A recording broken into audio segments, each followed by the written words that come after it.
Mon petit ami m'a trompée et a rendu une autre fille enceinte. Maintenant, ils sont ensemble. Mon petit ami, un homme de 26 ans, m'a trompée après 3 ans de relation. Malgré les preuves que j'avais et mes confrontations répétées, il a essayé de le dissimuler encore et encore. En réalité, il est celui qui a initié notre rupture. Mais il m'a donné une autre raison et jusqu'à aujourd'hui, il n'a pas été capable de me faire face et d'assumer comment il a trompé et rendu cette fille enceinte. Je n'ai jamais pensé que je serais trompée. Et ce type avait été trompé de manière grave par son ex-petite amie avant moi. En fin de compte, j'ai vu en lui ce qu'il est vraiment, un manipulateur. Un menteur pathologique, un narcissique toxique et un immature déchet de la terre. Il ne sera jamais satisfait. Permettez-moi d'abord de vous parler de comment se passait notre relation au début. Je l'ai rencontré à une époque où il multipliait les conquêtes sans se soucier des filles. Il avait des partenaires sexuels occasionnels, des liaisons sans lendemain, des amis de sexe. Il a vécu ainsi pendant près de 2 ans pour faire face à sa rupture avec son ex-petite amie de 3 ans qu'il avait trompée. Sa vie a sombré. Durant sa 4e année d'études en ingénierie mécanique, il a négligé ses cours et a été exclu de son programme sans en informer sa famille. Il a dû changer son orientation pour finalement obtenir son diplôme. Il se considérait comme une cause perdue. C'est en 2017 que nous nous sommes rencontrés. J'étais à cette époque une jeune médecin fraîchement diplômée. J'ai cherché à rencontrer des gens, à élargir mon cercle de connaissances. Nous avons commencé à sortir ensemble. Il a été franc au sujet de son passé avec ses partenaires sexuels occasionnels et comment il avait été un séducteur, sans pour autant tromper. De mon côté, je n'avais pas une histoire d'amour remarquable. J'avais été uniquement dans des relations presque amoureuses et une seule relation sérieuse avant lui. Je n'étais pas non plus du genre à multiplier les conquêtes. Je voulais juste rencontrer des gens et tenter à nouveau ma chance en matière de rencontres à cette époque, après avoir eu une relation presque amoureuse. J'étais donc une expérience nouvelle pour lui. Nous nous sommes bien entendus. Il a arrêté d'avoir des relations sans attache environ 1 mois après m'avoir rencontré. Il s'est ouvert à moi. Il a déclaré vouloir me mériter, être meilleur pour moi. Il avait réalisé qu'il était temps pour lui d'arrêter d'être un séducteur, car il commençait à tomber amoureux de moi. Et je l'ai vu, je l'ai ressenti. Sa famille a également vu les changements en lui. Ils l'ont harcelé afin qu'il me présente. Il souhaitait rencontrer celle qui l'avait incité à changer ses habitudes. Ils étaient aussi curieux de connaître mon statut de médecin. Mon petit ami de l'époque était encore en train de finir ses 2 dernières années d'université, sa 7e année. 5 mois après le début de notre relation, sa mère a succombé à une insuffisance rénale et est décédée de façon inattendue. Il était dévasté. Étrangement, ces derniers mots me concernaient. Elle lui avait dit de me courtiser correctement, de s'engager enfin auprès de moi, car elle voulait que je sois la femme de sa vie. Elle souhaitait qu'il prenne sa vie en main et qu'il devienne un homme bien pour moi. Sa mère n'a pas eu l'occasion de me rencontrer. Cependant, à partir des histoires qu'il lui a racontées à mon sujet, j'imagine qu'elle a été enchantée par moi. Quand mon petit ami m'a rapporté ces paroles, je les ai prises très au sérieux. À partir de ce moment, j'ai redoublé d'efforts pour être à ses côtés, quoi qu'il arrive. J'ai fait la connaissance de sa famille entière pour la première fois lors des funérailles de sa mère. J'étais désolée de les rencontrer dans de telles circonstances, alors qu'ils étaient dévastés. En même temps, ils étaient ravis de m'avoir enfin rencontré. Par un étrange concours de circonstances, nos familles étaient en réalité d'anciens amis. Ce n'est qu'à ce moment-là que nous avons découvert que nos familles avaient commencé à se fréquenter davantage. Mon petit ami et moi avons commencé à sentir que notre union était véritablement destinée. Sa famille est devenue très proche de moi à partir de ce moment-là. Son grand-père a même juré lors de l'enterrement de sa mère qu'il ne pourrait jamais me tromper et autre chose du genre. Car cela serait une honte pour la mémoire de sa mère. Quelques mois après le décès de sa mère, il a sombré dans une dépression. Il prétendait qu'il voulait tout abandonner.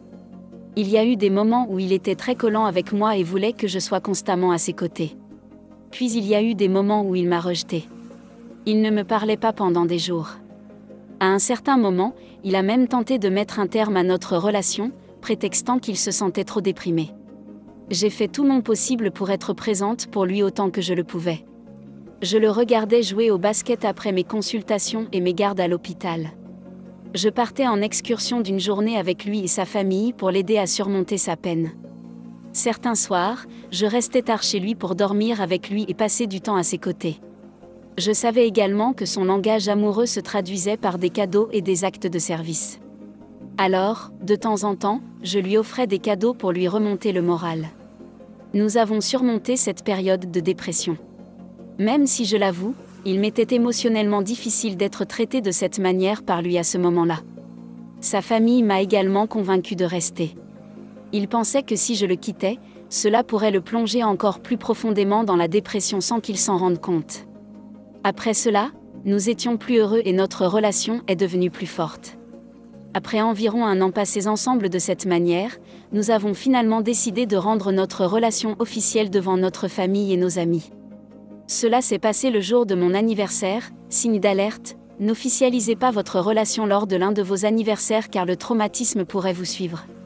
Sa famille était plus que ravie et la mienne aussi.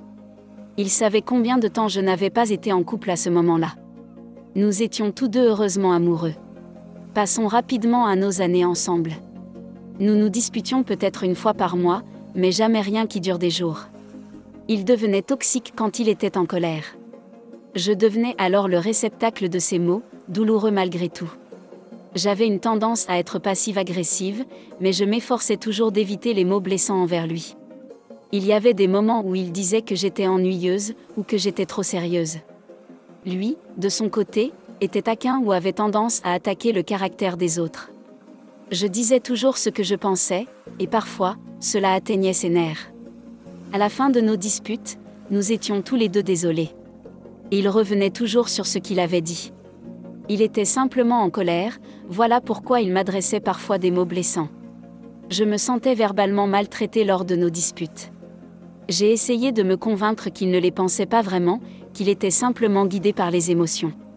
Lorsque je repense à ces moments-là, il est indéniable qu'un partenaire ne devrait pas te manquer de respect lors des disputes ou des combats. En outre, mon langage d'amour était l'affirmation verbale. Ces mots blessants me piquaient donc vraiment. J'étais blessée.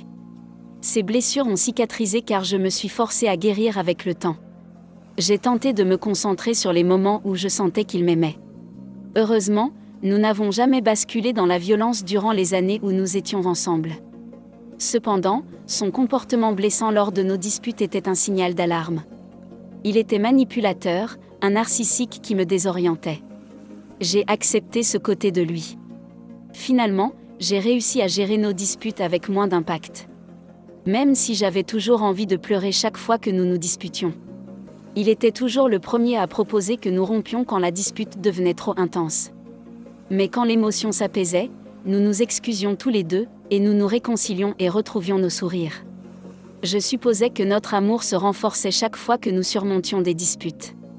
Il manifestait son amour pour moi en faisant les courses pour moi et avec moi. Il cuisinait pour moi quand je restais chez lui. Il prenait soin de moi quand j'étais malade ou juste fatiguée. Il faisait tout cela devant sa famille. Et selon ses propres dires, il me traitait comme si j'étais déjà sa femme.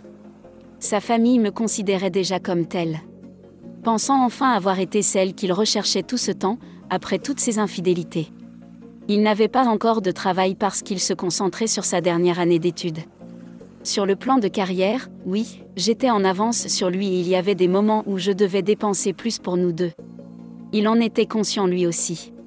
Sa famille et ses amis lui ont dit qu'il avait de la chance de m'avoir. Il avait touché le jackpot avec une petite amie aimante, à la fois stable financièrement et mentalement. Être médecin est précisément une bénédiction. Je me suis le plus souvent concentrée sur la fameuse règle du 80 à 20. Cela ne m'a pas aidé le fait que son langage d'amour était la réception de cadeaux. Je reconnais qu'il y eut des moments où j'ai dépensé plus pour lui que je n'en ai l'habitude pour moi. Son bonheur avait toujours une valeur inestimable à mes yeux. Peu savais-je que cela aussi était un signe d'alerte et constituerait la base de l'abus. J'aimais la façon dont il prenait soin de moi, même avec le peu d'argent qu'il avait. Il me couvrait également de cadeaux même si je lui demandais rarement d'en acheter. J'avais tendance à acheter des choses par moi-même, toutefois. Il me faisait même cadeau d'objets de luxe tels qu'un stéthoscope. Nous partagions des breloques et des charmes. Nous étions assortis en public. Jude portait les pendentifs que nous avions bénis lors des funérailles de sa mère. Il m'a offert une bague de promesses. Nous nous écrivions des lettres d'amour. Beaucoup de lettres. Il me rendait visite, de manière surprise, lorsque j'étais de garde à l'hôpital.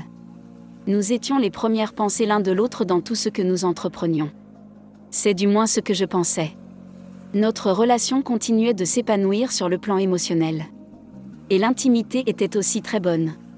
Tellement bonne que je n'aurais pas été surprise si je m'étais retrouvée enceinte de lui. Nos deux familles attendaient cela avec impatience.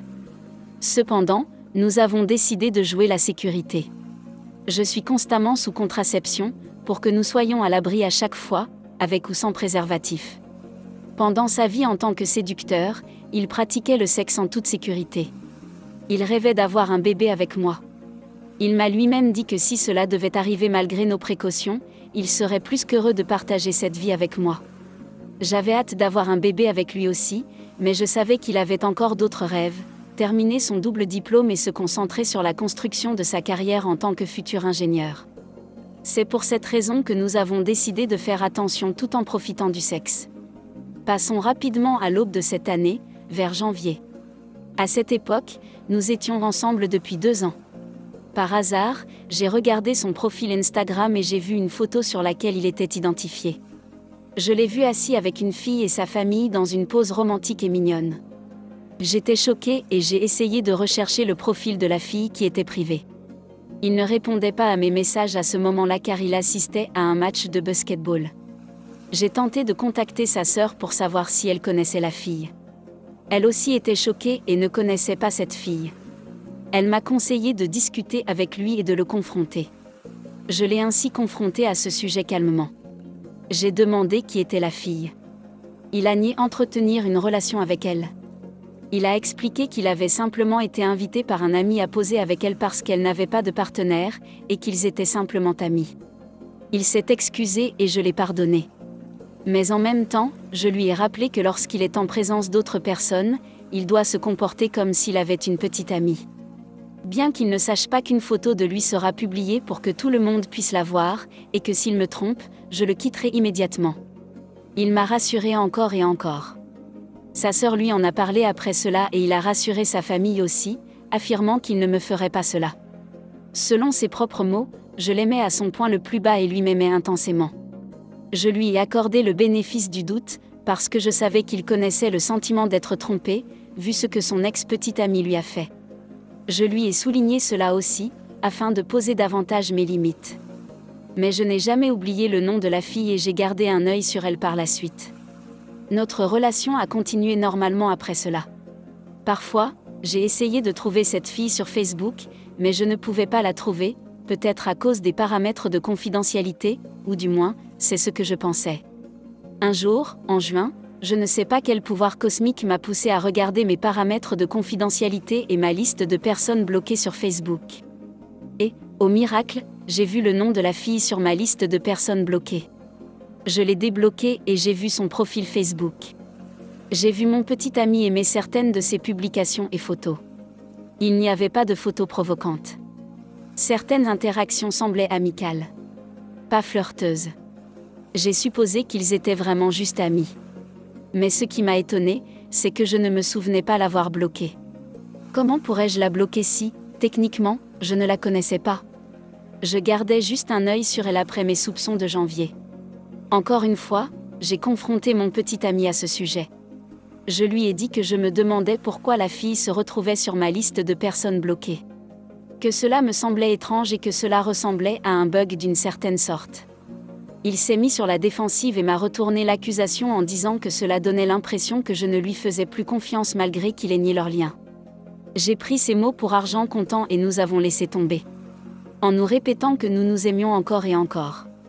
Avec le recul, mon petit ami, que je ne pensais pas être aussi manipulateur, a peut-être mis son nom dans ma liste de personnes bloquées lui-même.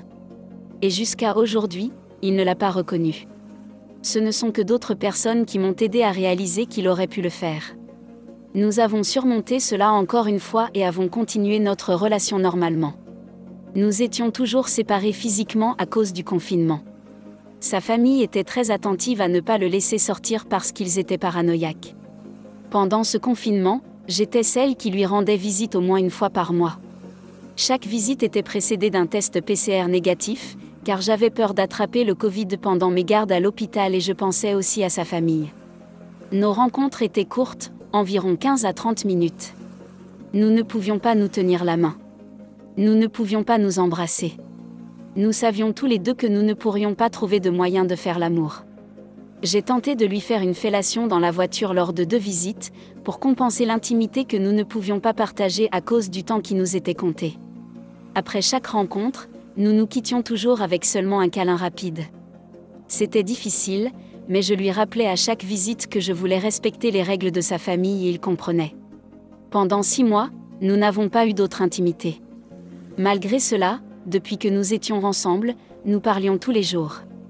Peu importe la banalité ou la profondeur de la conversation, nous n'étions jamais séparés virtuellement malgré la séparation physique.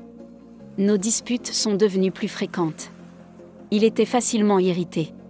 Il y avait des moments où il n'envoyait pas beaucoup de messages, parce qu'il jouait à des jeux sur ordinateur pendant des heures.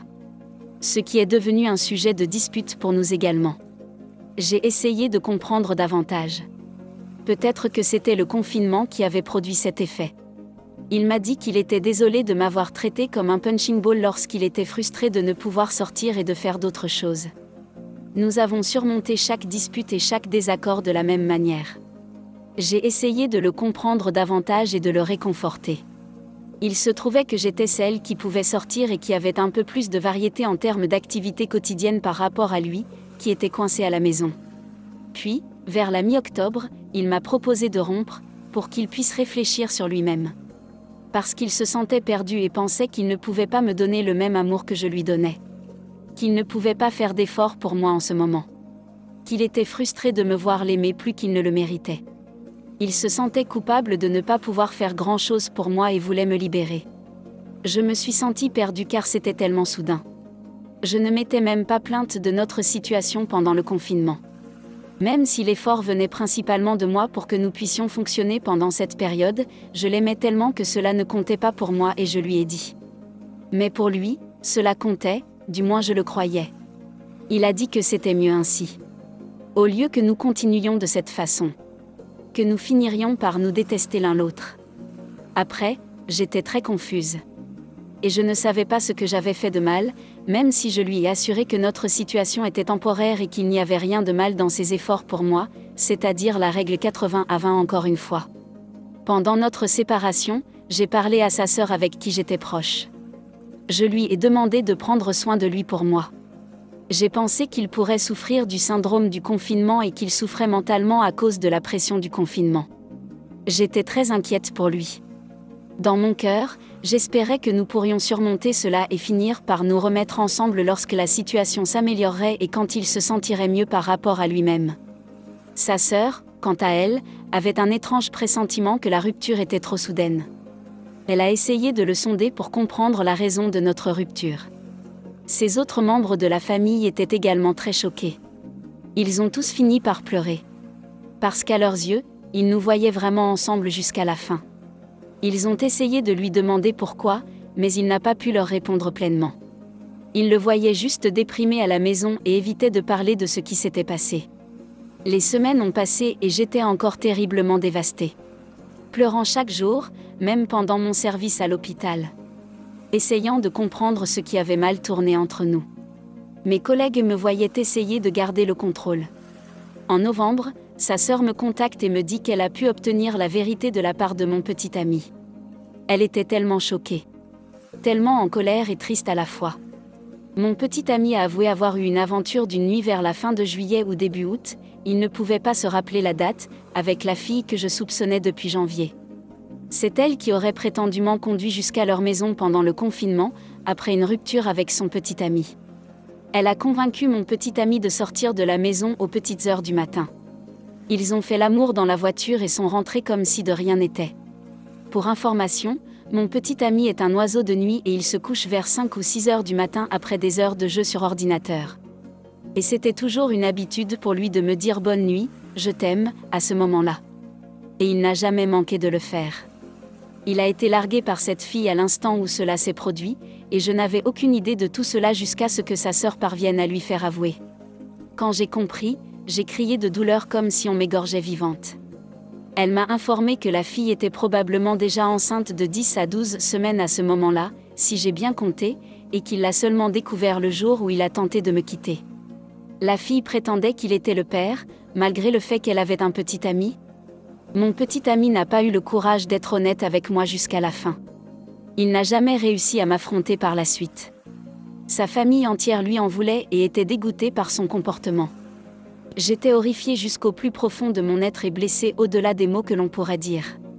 Le lendemain, je n'ai pas pu aller travailler. J'ai immédiatement commencé à trier toutes les choses qu'il m'avait données. Chaque petite chose, et je les ai apportées à leur maison pour toutes les déposer. Je ne me suis pas montrée à lui et à sa famille. Parce qu'ils ont dit qu'ils ne pouvaient pas me faire face.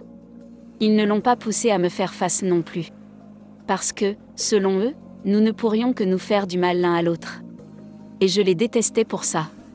Parce que je méritais la vérité et de véritables adieux, une conclusion appropriée. Je souhaitais qu'ils reconnaissent ses erreurs. Mais au lieu de cela, ils ont toléré sa lâcheté. Et savez-vous ce qu'ils ont fait ce jour-là ?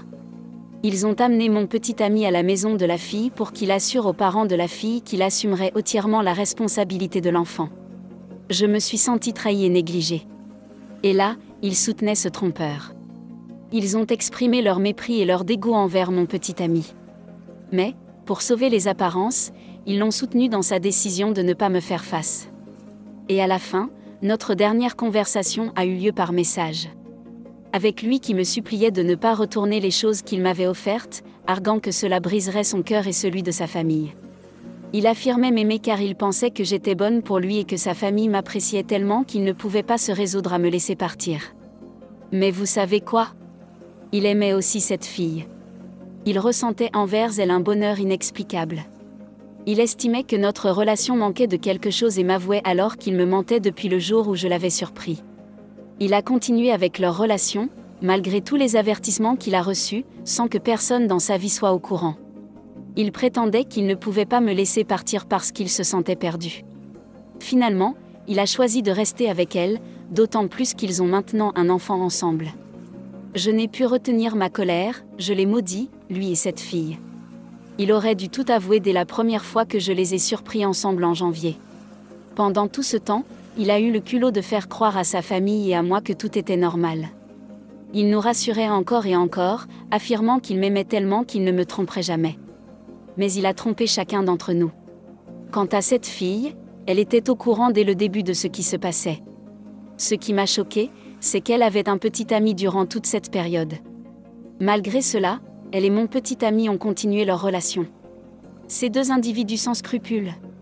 Elle a tenté de s'excuser pour ce qui s'est passé, mais je n'ai accordé aucune importance à ses excuses. Elle savait dès le début à quel point la famille de mon petit ami m'aimait. Avant que tout ne soit révélé, cette fille m'a bloqué sur tous ses profils de médias sociaux. Je ne pouvais plus la retrouver comme avant, je ne saurais dire pourquoi. Était-ce elle qui avait véritablement l'intention de le faire ou mon petit ami manipulateur qui cherchait à la protéger de moi ? Ce que je ne comprends toujours pas, c'est que lorsque sa famille l'a confrontée après qu'il leur a raconté les circonstances, il leur a affirmé que j'étais celle qu'il aimait vraiment. Il était simplement perdu dans l'instant avec cette fille quand tout a dérapé. Il affirmait qu'il ne se passait rien entre eux. Pourtant, je détenais des captures d'écran de toutes nos conversations. Il avait d'abord nié leur relation en janvier. Puis lors de notre rendez-vous en juin, je lui ai confié comment j'avais involontairement bloqué cette fille de mon Facebook. J'ai laissé tous ces détails à sa sœur. Et face à mes doutes, elle est venue à connaître l'identité de la fille. Vous pouvez donc imaginer son choc lorsque cette fille est réapparue, cette fois enceinte de mon petit ami. La sœur de mon petit ami et toute sa famille savaient à quel point je l'aimais. Ils savaient aussi combien je les aimais tous, de tout mon cœur. Parce qu'ils étaient sa famille. Ils m'ont souvent exprimé leur affection. Alors, ils ne pouvaient accepter cette fille lorsque nous avons dû faire face à cette situation désastreuse. Ils ne souhaitaient pas que mon petit ami l'épouse, car ils ne la connaissaient pas. Ils m'aimaient et me considéraient comme faisant partie de leur famille. Cependant, par tradition, ils se sentaient obligés d'assumer la responsabilité de la grossesse causée par mon ex-petit ami indélicat. Ils se voyaient contraints de soutenir cette grossesse, et c'était pour moi une véritable torture. Devoir me séparer d'eux tous. De les voir faire bonne figure, soutenir cette fille et d'être abandonnée par l'homme que j'aimais. Penser qu'il m'avait vraiment aimé alors qu'en réalité, il est le pire homme qu'une femme puisse rencontrer. Là, devant ses mensonges délibérés et sa manipulation, il avait trahi mon amour. Il a commis cette infidélité en dépit de la douleur et la trahison qu'engendre ce type d'acte, qu'il connaissait pour l'avoir commis par le passé. Quand il a vu le carton de ses affaires que je lui avais renvoyé, sa sœur m'a dit qu'il avait fondu en larmes. Il m'a envoyé un message peu après, me demandant pourquoi j'avais décidé de lui rendre toutes les choses qu'il m'avait données, en particulier ses lettres pour moi et le stéthoscope, sur lequel se trouvait un porte-clés gravé de nos deux noms. Je ne voulais plus aucune trace de lui. Pourtant, je suis le genre d'individu sentimental qui garde tout. Cela m'a fait terriblement mal de le faire. Mais je ressentais un profond dégoût à l'idée de garder ces souvenirs. Même s'ils étaient positifs. Finalement, cela m'a fait un peu de bien. Car je voulais me débarrasser de tout ce qui le concerne. Je ne veux plus me souvenir de lui du tout. Jusqu'à aujourd'hui, je pleure tous les jours. Même si les gens me disent que j'ai eu de la chance d'échapper à ce problème. Et que je ne suis pas celle qui est finalement tombée enceinte d'un tel personnage déplorable que je croyais connaître. Ils me disent, pour me réconforter, que le karma attend cette fille et mon petit ami. J'espère que c'est vrai, mais je sais que je ne devrais pas penser ainsi. J'essaie de faire comme si de rien n'était, surtout puisque je dois continuer ma vie. Pour assumer encore et encore les gardes à l'hôpital. Mes collègues me soutiennent beaucoup en ce moment. Je leur ai aussi raconté mon histoire et cela m'aide à surmonter mon traumatisme chaque jour. Ils m'écoutent et me réconfortent à chaque fois que je craque, en dépit de leur rôle de docteur. J'ai renoué avec des amis qui ont traversé des choses similaires et ils m'aident à surmonter tout ça. Je me sens mal d'avoir insulté lui et cette fille. Mais ce sont les pires choses que j'ai pu dire. Peu importe à quel point je voulais leur faire du mal. Juste pour leur montrer l'immense douleur qu'ils avaient causée. J'essaie de guérir jour après jour. Mais le sentiment de trahison arrive par vagues, me submergeant chaque nuit. Et la douleur est indescriptible. Je n'arrive pas à croire que j'ai aimé et fait confiance à quelqu'un comme ça. Comment des gens comme cela peuvent-ils dormir la nuit ? Mais finalement, j'ai senti la présence de Dieu. C'est lui qui m'a poussé à connaître la vérité. Essayant de me faire comprendre dès la première fois que j'ai soupçonné mon petit ami. Il est vrai que Dieu met fin à une relation amoureuse avant qu'elle ne puisse me détruire. Cela me donne des frissons. Mais l'incertitude, après tout cela, brouille ma vision. J'aurais souhaité être vraiment aimée comme je le mérite et l'idée qu'ils vivent normalement me perturbe. L'idée d'avoir un enfant malgré toute cette tromperie pendant que je souffre autant me hante encore aujourd'hui. Je prie chaque jour pour me rapprocher de la guérison. Que je puisse tout oublier. On dit que nous devons pardonner à ceux qui nous ont fait du mal, peu importe quoi, mais je n'ai pas encore la force de le faire face à autant de manipulation et de trahison. Comment guérit-on d'une chose comme celle-ci ? En résumé, mon petit ami de longue date, avec qui je me sentais destinée à être unie, presque comme un mari et une femme. J'ai eu des soupçons de tromperie et les calmement confrontés, mais il m'a rassurée encore et encore. Puis le confinement a eu lieu, soudain, il est devenu le père d'un bébé dont la mère était la fille que je soupçonnais depuis le début et ils ont fini ensemble. Si vous avez aimé ce témoignage, n'hésitez pas à liker la vidéo, commenter et partager. Abonnez-vous également à la chaîne et activez la cloche pour être notifié de la prochaine vidéo. Prenez soin de vous.